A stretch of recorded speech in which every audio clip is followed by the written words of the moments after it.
Well, President Biden's Sunday announcement that he will step aside as his party's candidate for president reshuffled the political landscape in a major way with just over 100 days until the election. Now, Democrats appear hopeful that dropping President Biden will provide momentum not only to the presidential race, but in House and Senate races where Republican surge was expected. Joining me now to discuss this, Aaron Van Allen. He's an associate professor of government at Liberty University. Previously, he spent about a decade on Capitol Hill working with Congress. Professor Van Allen, welcome back to Washington Watch. Thanks for joining us. Thank you so much for having me.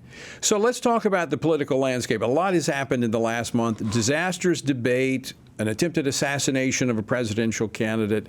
Now we've got the other candidate dropping out and a new candidate emerging. What's the landscape look like?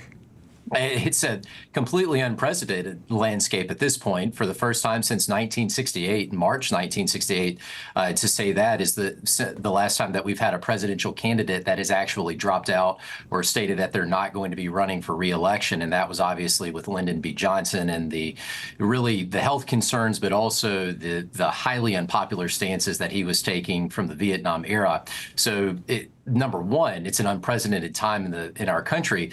But number two, it's very interesting to see now that within the political landscape, how is it that Republicans are actually going to shift some of the messaging that they've actually had moving towards President Biden? Have they anticipated any type of changes, and therefore do they have any new messages in their back pocket as they go to tackle Vice President Harris? And I think number two is, are there specific groups that maybe Vice President Harris would potentially energize a little bit more than President Biden? How is it that Republicans are actually going to move towards them in hopes that they are going to come in and support President Trump? How is it that they are now going to address and alter potential messages for those independent voters? But also, what are some of the policy issues with Vice President Harris that they're going to attack, or that they're going to try to use as an energetic mechanism against those swing voters, especially in 7 of the big swing states that we're looking at right now? So the landscape has very much changed in several different formats. Well, Professor, those are some great questions. I want to drill down on some of them, because when you look at what Republicans have been doing for 3.5 years, they've been teeing up this election with investigations showing the corruption surrounding the alleged corruption surrounding President Biden, his son, all of this. That's now off the table. It's no longer an issue. Now you have the vice president, who probably, there's 2 issues I see that she has. Well, one she's focused on, one she's not, even though she was charged to be the border czar. The border is a disaster. I would think that's her Achilles heel from a Republican standpoint. The issue that she's probably going to make her number one issue could also be a liability for Republicans because they refuse to talk about it, and that's the issue of abortion.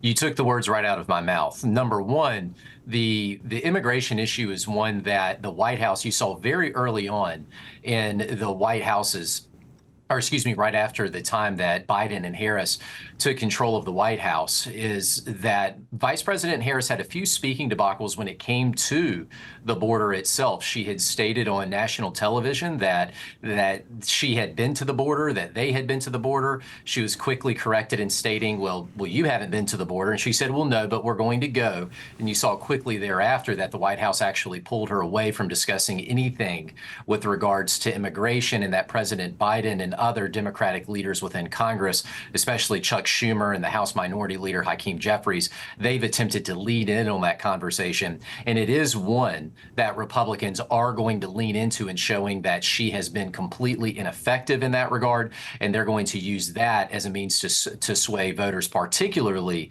the independent voters that I believe are going to sway the election.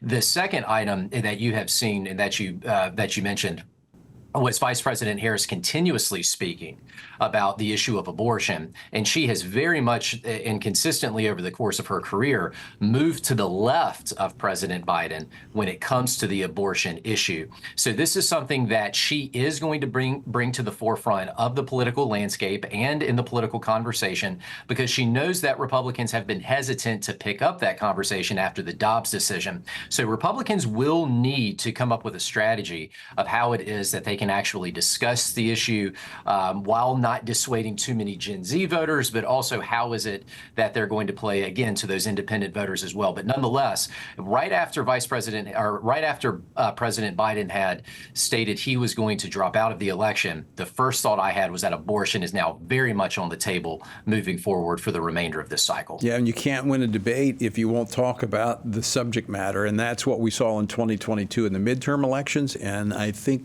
the Republicans are teeing up the same thing as they stripped it from their party platform. I think it could be disastrous. About 45 seconds left, Professor.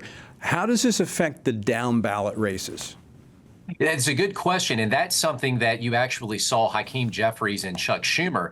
They actually went to the White House and they were encouraging President Biden to drop out, not necessarily because of the White House, even though they were most assuredly worried about that. They were worried about those down ballot races, more specifically some of the House races.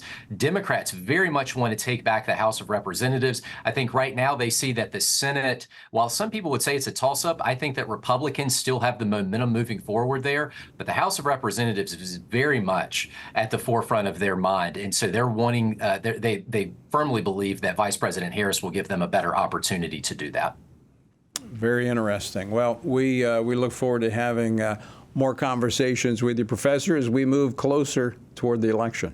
Thanks for joining us. Thank you so much for having me back. Absolutely.